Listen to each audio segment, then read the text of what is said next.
Story 1. I thought my apartment was empty until I realized someone had been living inside it watching me sleep. I'm deaf in my left ear, which is why I didn't hear the man breathing behind my bedroom door until he stepped into the hallway. By then, it was almost too late. It started 3 weeks earlier when I moved into my ground floor apartment in Portland. The rent was cheap, and I needed cheap. I worked night shifts at a warehouse, so I'd come home around 2 a.m., exhausted, and pass out until noon. The building was quiet, perfect for my schedule. The first weird thing happened on a Tuesday. I came home from work and noticed my kitchen window was unlocked. I always locked it. Always. I'm paranoid about security, especially living alone on the first floor. I figured maybe I'd forgotten that one time, locked it, and didn't think much more about it. 2 days later, I found my spare key missing from the hook by the door. I tore my apartment apart looking for it. Nothing. I told myself I must have lost it somewhere, maybe dropped it outside. I should have changed the locks right then. I didn't. The following week, small things kept happening. My bathroom door would be open when I came home, even though I always closed it. A chair in my living room was moved. My bedroom closet door was cracked open. Each time I rationalized it. I was tired. Working nights messes with your head. Maybe I was just being forgetful. Then I started finding footprints. It had rained hard one evening, and I noticed muddy boot prints on my kitchen floor leading from the window to the hallway. They were too big to be mine. My stomach dropped. Someone had been inside while I was at work. I called the police, but without any signs of forced entry or anything stolen. They basically said there wasn't much they could do. They suggested I install security cameras. I bought 3 cameras that night, one for the living room, one facing my bedroom door, and one for the kitchen window. I set them up and linked them to an app on my phone. At least now I'd know if someone came in. For a few days, nothing happened. I started to relax. Maybe whoever it was got spooked and moved on. Then I checked my camera footage. I was at work when I got a motion alert on my phone. I pulled up the app and watched the live feed from my bedroom camera. The hallway was empty. The alert must have been a glitch. But then I scrolled back through the footage from earlier that night, and my blood went cold. At 11:47 p.m., my bedroom door slowly opened. A man stepped into the hallway. He was tall, wearing dark clothes and a hood. He stood there for almost 3 minutes, just staring at my bedroom camera. Then he walked to my front door, unlocked it from the inside, and left. He had a key, my spare key. I called the police again from work. They said they'd send someone to check the apartment, but I needed to file a report in person. I left work early and drove home, my hands shaking on the steering wheel. The police met me there. They searched the apartment but found nothing. No signs of forced entry, nothing missing. The officer suggested I change my locks immediately and consider staying somewhere else for a few days. I changed the locks that same day. I also installed a chain lock and a door stopper. I wasn't going to let this guy back in. But here's the thing about someone who's been watching you. They know your schedule, they know your habits, and they don't like being locked out. 3 nights later, I came home from work at my usual time, around 2 a.m. The hallway to my apartment was dark. One of the bulbs had gone out. I unlocked my door, stepped inside, and locked it behind me. Chain lock, door stopper. I was safe. I went to my bedroom to change. That's when I saw it. My bedroom window was open. Not just unlocked, open. I spun around and that's when I heard it. A floorboard creaked in my closet. My heart stopped. Someone was inside my apartment. Someone was in my closet. And I hadn't heard them because of my bad ear. I ran to my front door, but my hands were shaking so hard I couldn't get the chain lock undone. I heard the closet door open behind me. I finally got the chain free and yanked the door open, but he was faster. A hand grabbed my shoulder and yanked me backward. I hit the floor hard. He was on top of me in seconds. I couldn't see his face in the dark, but I could feel his weight, his hands pinning my arms. I screamed, but my building was old and the walls were thick. He leaned close and I could smell him, sweat and something else, something chemical. "You changed the locks," he whispered. I thrashed and managed to get one arm free. I clawed at his face and felt my nails dig into skin. He swore and loosened his grip just enough for me to roll away. I scrambled toward my kitchen, grabbed my phone from the counter, and locked myself in the bathroom. I could hear him outside the door, breathing heavy. My hands were shaking so badly I could barely dial 911. When the operator answered, I couldn't speak above a whisper. "Someone's in my apartment," I breathed. "He's right outside the bathroom door. Please hurry." The operator kept asking questions. My address, my name. Was I injured? I answered as quietly as I could, but then the doorknob started to turn. He was trying to get in. The bathroom door didn't have a lock. "He's coming in," I whispered. Please hurry." I braced myself against the door with my feet, pressing my back against the bathtub. The door pushed open an inch, then two. I could see his hand reaching through the gap. "I can hear you talking," he said. His voice was still calm. "Who are you talking to?" The operator was saying something about officers being 2 minutes away, but 2 minutes felt like forever. The door pushed open further. He was stronger than me. I couldn't hold it much longer. Then I heard it. Sirens, faint but getting closer. He heard them too. The pressure on the door stopped. I heard footsteps running back toward my bedroom. A crash. He was climbing out the window. The police arrived less than a minute later. I opened my front door and collapsed in the hallway. 3 officers rushed past me into the apartment. They found the bedroom window wide open, the screen torn off. Boot prints in the dirt outside leading toward the parking lot. They searched the area but never found him. What the police did find, though, made everything worse. In my bedroom closet, behind my hanging clothes, they found a blanket and empty food wrappers, water bottles, a pillow. He'd been living in my closet for how long they couldn't say. Days maybe, watching me sleep, waiting. The camera footage confirmed it. I went through every recording from the past week. Multiple times, late at night while I was asleep, he'd open the closet door and just stand there in my room, watching me. The camera couldn't see him because of the angle, but I could see the closet door opening. I could see the shadow moving across my floor. I moved out the next day. I couldn't stay there, couldn't sleep, couldn't stop thinking about all those nights he was in my closet while I was completely vulnerable in my bed, just feet away. The police never caught him. They found DNA from where I scratched his face, but it didn't match anyone in their system. No fingerprints in the apartment except mine. He was careful, too careful. I live in a second-floor apartment now. I check my closets every night before bed. I installed cameras in every room. I sleep with my phone in my hand. But sometimes late at night I wake up with the feeling that someone's watching me. I check the cameras and see nothing, just empty rooms. But I can't shake the thought that maybe he found me again. Maybe he's just better at hiding now. Maybe next time he won't leave when he hears the sirens. I still don't know what he wanted. That's what keeps me up at night. He had so many chances to do something terrible, but he just watched. He just waited. And that somehow feels worse. Story 2. I kept telling myself I was paranoid until I found the GPS tracker hidden under my car. The GPS tracker under my car was smaller than a deck of cards. I only found it because my tire went flat in a grocery store parking lot. If that hadn't happened, I'd probably be gone by now. I'm a pharmaceutical sales rep, which means I spend most of my days driving between doctors' offices and clinics around the Denver metro area. I log about 200 miles a day, sometimes more. I know my routes. I know the highways, the shortcuts, the best places to stop for coffee. After 5 years of doing this job, I could drive it in my sleep. That's why I noticed when the same silver sedan kept appearing behind me. It started about 3 weeks ago. I was driving from a clinic in Aurora back toward downtown when I noticed the car. Silver Toyota Camry, tinted windows, a few cars behind me. I didn't think much of it at first. Lots of people take this route during rush hour. But then I saw it again the next day. Different location, different time of day. I was leaving a hospital in Lakewood, and there it was, parked across the street. When I pulled out, it pulled out. When I changed lanes, it changed lanes a few cars back. I told myself I was being paranoid. Silver Camrys are everywhere. It's one of the most common cars on the road. The third time I saw it, I wasn't so sure.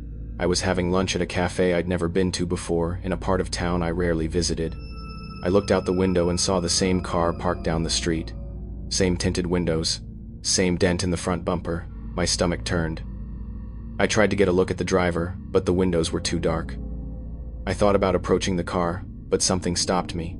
Some instinct that said if someone was going through this much trouble to follow me, confronting them wasn't a smart move. Instead, I called my boyfriend Marcus and told him what was happening. He suggested I was overthinking it, but he could hear the fear in my voice. He told me to vary my routes, maybe switch up my schedule, see if the car still showed up. So I did. I changed everything. Different highways, different times, different coffee stops. For 2 days, I didn't see the silver Camry. I thought it was over. Then my tire went flat. It was a Tuesday afternoon, and I'd just finished a meeting at a medical office in Centennial. I came out to the parking lot and noticed my front passenger tire was completely deflated. Not just low, flat. I hadn't hit anything or driven over debris. It just happened. I called roadside assistance, but they said it would be 45 minutes. Fine. I had time. I decided to change it myself. I popped the trunk and pulled out the jack. That's when I saw it.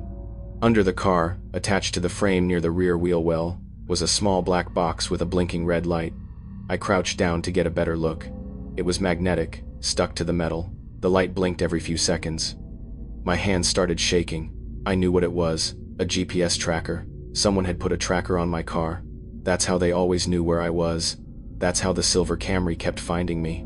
I yanked it off and stared at it in my hand. It was still blinking, still transmitting. Whoever put this here knew exactly where I was right now. They probably knew my tire was flat. They probably knew I was alone in this parking lot. I looked around. The lot was mostly empty, a few cars scattered near the building entrance, but no one around, no silver Camry, yet. I pulled out my phone and called Marcus again. I told him about the tracker. He told me to call the police immediately and get somewhere safe with cameras and people. I was parked near the back of the lot, away from the building, bad position. I got in my car and locked the doors. Flat tire or not, I needed to move. I started the engine and drove slowly across the parking lot toward the entrance where there were more cars and better lighting. The car lurched on the flat tire, but I didn't care. I just needed to be visible, safe.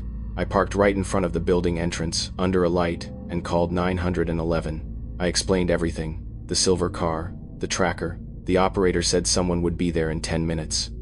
She told me to stay in my car with the doors locked and keep her on the line. That's when I saw it in my rearview mirror, the silver Camry. It was pulling into the parking lot. "He's here," I said to the operator. My voice cracked. "The car that's been following me, it just pulled in."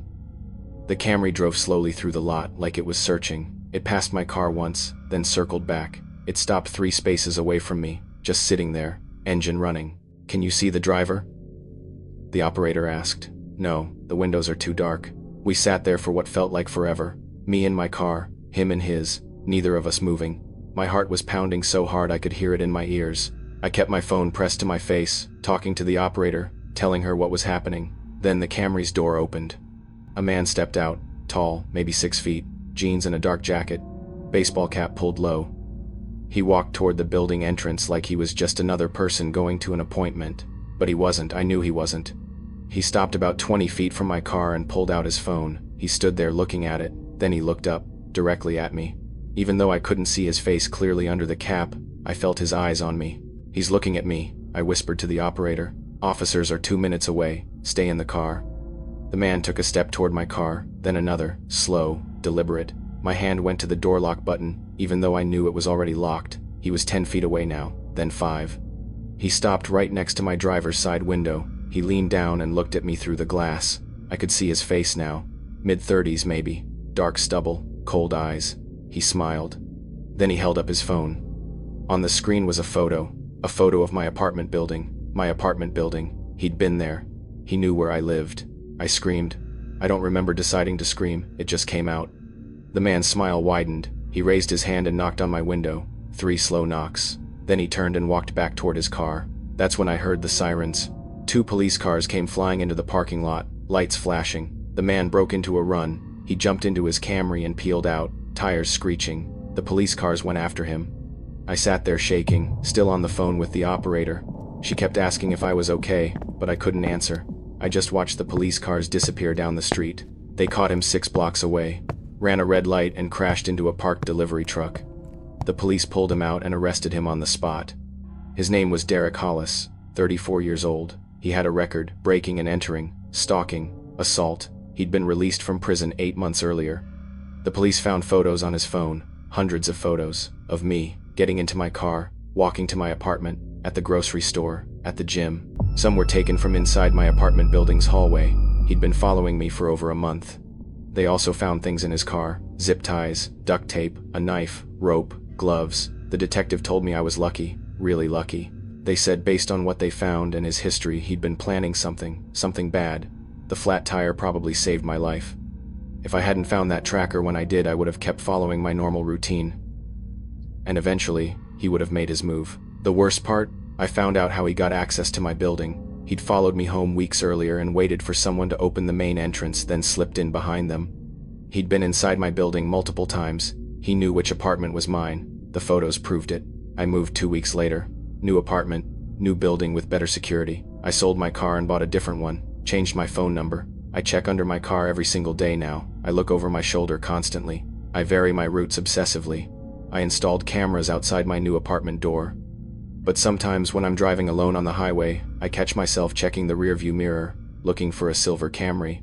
Even though he's in prison now awaiting trial, I can't stop looking, can't stop feeling like someone's watching.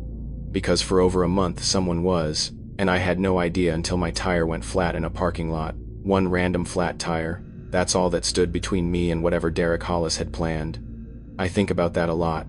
How many times did he watch me unlock my apartment door? How many times was he standing in the hallway when I came home? How close did he get? The detective said I did everything right once I found the tracker, but I keep thinking about all the things I did wrong before that.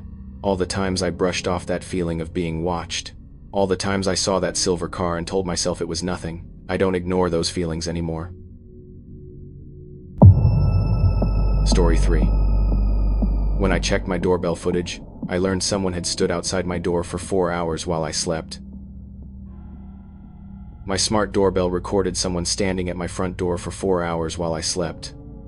I only discovered it because my phone died, and I had to check the footage on my laptop the next morning. I live alone in a rental house in Minneapolis. It's a small 2-bedroom place in a quiet neighborhood. The kind of street where people walk their dogs and kids ride bikes. Safe, or at least I thought it was. I installed the smart doorbell 3 months ago after a package got stolen from my porch. The doorbell has a camera, motion detection, and it sends alerts to my phone whenever someone approaches the door. It made me feel secure, like I had control over who came to my house. Last Wednesday night, I got home from my shift at the hospital around 11 p.m. I'm a nurse, and I work 3 12-hour shifts a week. By the time I get home, I'm exhausted. I barely have energy to eat dinner before I collapse into bed. That night was no different. I came home, locked the door, ate leftover pasta, and went straight to bed around midnight. My phone was at 5% battery, but I was too tired to plug it in. I just let it die on my nightstand. I woke up the next morning around 9 a.m. feeling more tired than usual, like I hadn't slept well. I chalked it up to a stressful shift and got up to make coffee. That's when I noticed my phone was dead. I plugged it in and waited for it to turn on. While I waited, I decided to check my doorbell footage on my laptop. I do this sometimes just to see if any packages were delivered, or if the neighbor's cat was on my porch again. Routine stuff. I logged into the app and pulled up the previous night's recordings. There were 3 motion-detected clips. The first one was me coming home at 11 p.m. Normal. The second was at 11:47 p.m. I clicked on it. A man was standing at my front door. He was just standing there, facing the camera. He wasn't knocking, wasn't ringing the doorbell. Just standing completely still, staring directly into the lens. He was wearing a dark hoodie and jeans. I couldn't see his face clearly because of the angle in the hood, but I could see his eyes. He was staring right at the camera. The clip was 30 seconds long. That's the default length for motion-detected recordings. When the 30 seconds ended, another clip started automatically. Same man, same position. Still staring. My stomach dropped. I clicked to the next clip, and the next, and the next. Every single clip was the same. The man standing at my door, not moving, not knocking, just standing there, triggering the motion sensor over and over again. I scrolled through the timeline. The clips went on for hours. 11:47 p.m., midnight, 12:30 a.m., 1:15 a.m., 2 a.m., 2:45 a.m., 3:30 a.m. They didn't stop until 3:52 a.m. 4 hours. Someone stood at my front door for 4 hours while I slept, just feet away on the other side. My hands were shaking so badly I could barely control the mouse. I clicked on the last clip, the one at 3:52 a.m. In this one, the man finally moved. He leaned forward, close to the camera, so close I could see the details of his face now. He was smiling, then he raised his hand and waved, a slow, deliberate wave. After that he turned and walked away, disappearing from the frame. I felt sick. I ran to the front door to check if it was still locked. It was. The deadbolt was engaged, but then I noticed something on the doorknob, a smudge, like someone had tried to turn it. I looked closer and saw scratches around the keyhole. Fresh scratches. He'd tried to pick the lock. I grabbed my phone, which had finally charged enough to turn on, and immediately saw 47 missed notifications from my doorbell app. 47 alerts about motion at my front door. If my phone hadn't died, I would have gotten them in real time. I would have known someone was at my door. I could have called the police while it was happening, but I didn't. I slept through the entire thing. I called 911 and told them everything. They sent 2 officers to my house within 15 minutes. I showed them the footage. They watched clip after clip of this man standing at my door, and I could see the concern on their faces. One of them went outside to check the perimeter while the other took my statement. The officer outside came back and told me he found footprints in the dirt below my bedroom window. Fresh prints, boot prints. The window was locked from the inside, but the screen had been cut. Someone had tried to get in through my bedroom window while I was sleeping in there. My bedroom is on the first floor, facing the backyard. The window is hidden from the street by a tall fence. Private. No one would see someone standing there. No one would hear me scream. The police took photos of everything. The scratches on my front door, the cut screen, the boot prints. They asked if I recognized the man in the doorbell footage. I didn't.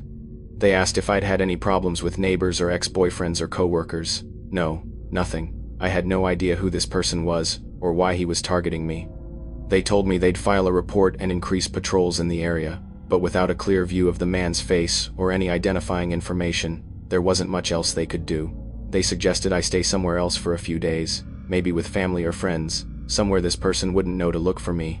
I called my sister and told her what happened. She lives 40 minutes away in St. Paul. She told me to pack a bag and come stay with her immediately. I agreed. I didn't want to spend another night in that house. I started packing, throwing clothes and toiletries into a duffel bag. That's when I got another notification on my phone. Motion detected at front door. My blood went cold. I pulled up the live feed. There was no one there, just my empty porch. Maybe it was a bird or a car passing by. The motion sensor can be sensitive sometimes, but then I got another notification. Motion detected at back door. I have a back door that leads to the yard. I don't have a camera there, just a regular door with a basic lock. I crept toward the kitchen where I could see the back door from an angle. I didn't see anyone through the window, but then I heard it. The doorknob was turning. Someone was trying to open my back door, slowly, carefully, testing to see if it was locked. It was, but the lock was flimsy, just a standard knob lock, no deadbolt. I'd been meaning to upgrade it, but never got around to it. I ran back to my bedroom and locked myself inside. I called 911 again, whispering into the phone that someone was trying to break into my house right now. The operator told me to stay on the line and that officers were already in the area from earlier. They'd be there in 3 minutes. I could hear footsteps outside now, walking around the perimeter of the house, checking windows, checking doors. My bedroom door didn't have a lock. If he got inside, there was nothing stopping him from walking right in. I grabbed the only thing I could use as a weapon, a pair of scissors from my desk drawer. I pressed myself into the corner of the room behind my bed where I couldn't be seen from the doorway. I kept the 911 operator on the line, barely breathing. Then I heard glass breaking, the back door window. He was smashing his way in. I heard the back door creak open, footsteps in my kitchen, slow, heavy footsteps. He was inside my house. The operator was telling me the police were pulling up now 30 seconds away, but 30 seconds felt like an eternity. The footsteps moved from the kitchen to the hallway, coming toward my bedroom. I could see a shadow under the door. He was right outside. The bedroom door started to open. That's when I heard the police shouting, "Police, show me your hands." The footsteps in the hallway stopped. Then they ran, back toward the kitchen. I heard crashing, more shouting, and then silence. I stayed frozen in the corner, scissors in hand, until an officer opened my bedroom door and told me it was safe. They'd caught him. He tried to run out the back door but didn't make it far. 2 officers tackled him in my backyard. They brought me out to identify him. He was on the ground in handcuffs, face pressed into the grass. I'd never seen him before in my life. He was maybe 30 years old, scruffy beard, dirty clothes. He wasn't saying anything, just staring at the ground with this blank expression. The police searched him and found my house key in his pocket. My house key. The spare key I kept hidden under a fake rock near my front porch. He'd found it. That's how he planned to get in. He'd been at my door for 4 hours the night before, probably trying to work up the nerve or waiting for the right moment. When that didn't work, he came back during the day. They also found a backpack in my yard. Inside were zip ties, a roll of duct tape, and a knife. The detective told me they'd run his name and see if he had a record. They'd figure out why he targeted me specifically. Turns out, he didn't have a reason. Not really. His name was Michael something. I don't remember his last name. He had a history of breaking into homes. He'd been released from prison 6 months earlier. He'd been arrested for burglary before, and assault. The detective said he probably chose my house at random. Saw that I lived alone. Saw the doorbell camera and wanted to intimidate me. Some people get off on that, the fear, the control. I didn't stay at that house another day. I broke my lease and moved in with my sister. I couldn't sleep there anymore. Couldn't stop thinking about him standing at my door for 4 hours. Couldn't stop imagining what would have happened if my phone hadn't died and I'd gotten those notifications in real time. Would I have opened the door? Would I have confronted him? Or would knowing he was there have made it worse? I have a smart doorbell at my sister's place now, too. I check it obsessively, every notification, every motion alert. I watch the footage even when I know it's just the mail carrier or a delivery driver. I can't help it. Because now I know that sometimes the camera shows you things you wish you'd never seen. Sometimes it records moments that change everything. And sometimes the scariest thing isn't what you see in the footage. It's realizing you were asleep just a few feet away the entire time. Well, those were tonight's stories. If you enjoyed them, make sure to subscribe, leave a like, and let me know in the comments which one got to you the most. I'll see you soon with more stories.